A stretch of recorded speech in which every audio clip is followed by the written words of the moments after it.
Hey, it's Paige, and I'm back to talk to you about another topic today.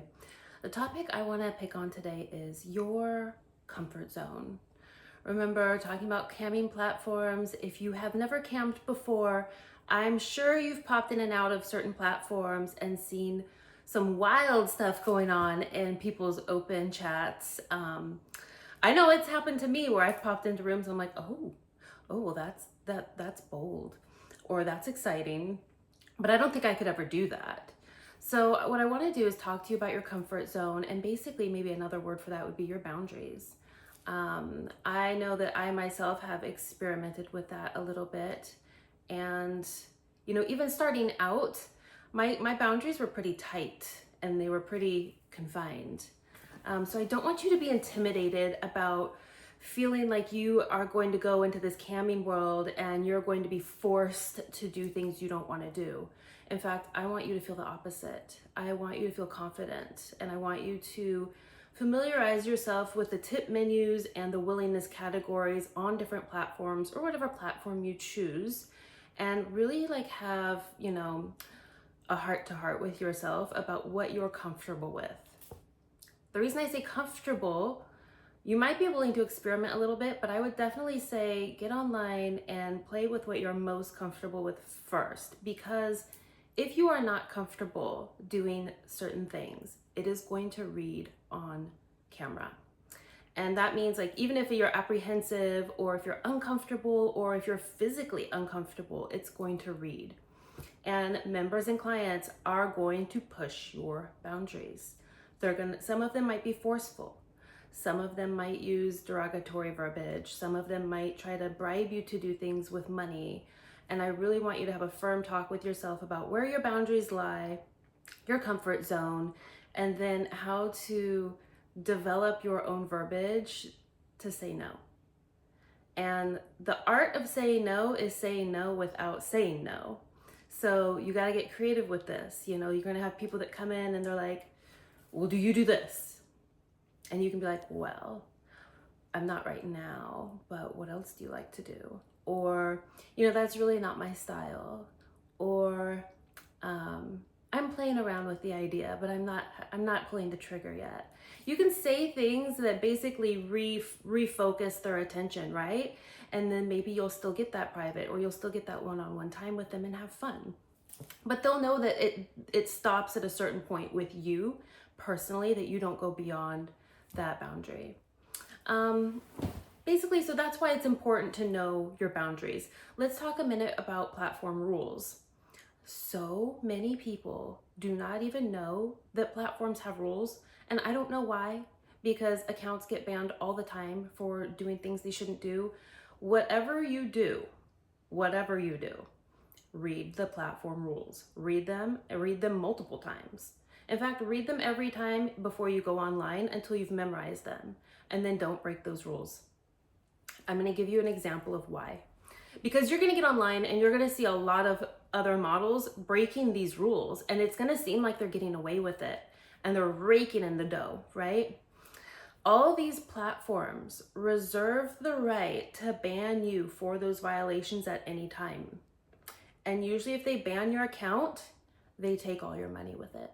They don't pay you out that pay period or those bonuses. So if you think about it, it behooves the platform to let you violate rules until you have enough money in your account that they would like to not pay it out.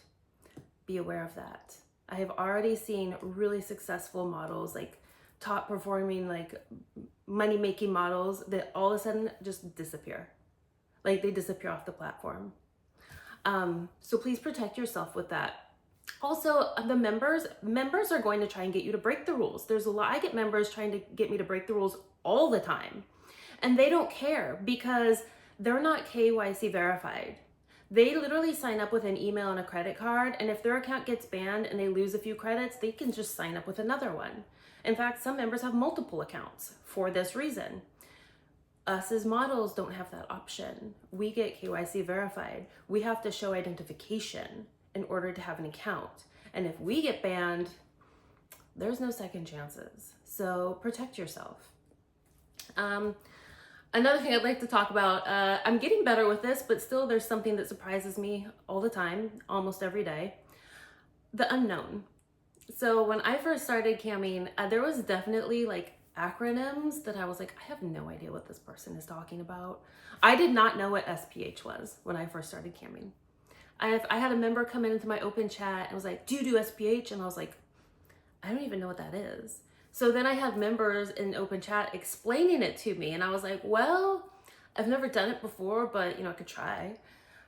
So if you are ever approached with something and somebody has a term or an acronym you're not familiar with, just tell them like, oh, I'm unfamiliar with what that is, or I don't know, could you please explain it? And that way you'll end up learning a lot faster, let me tell you. And they will explain. They will actually love to explain it. So let's start with that. Verbiage to say no. We've gone over that a little bit. Just get creative. Try not to use the word no, because nobody likes to hear that word. Get creative with how you divert attention or how you reject someone's advances without insulting them or making them feel bad. Because you never know. They may come back and love something else about you. Don't be afraid to experiment.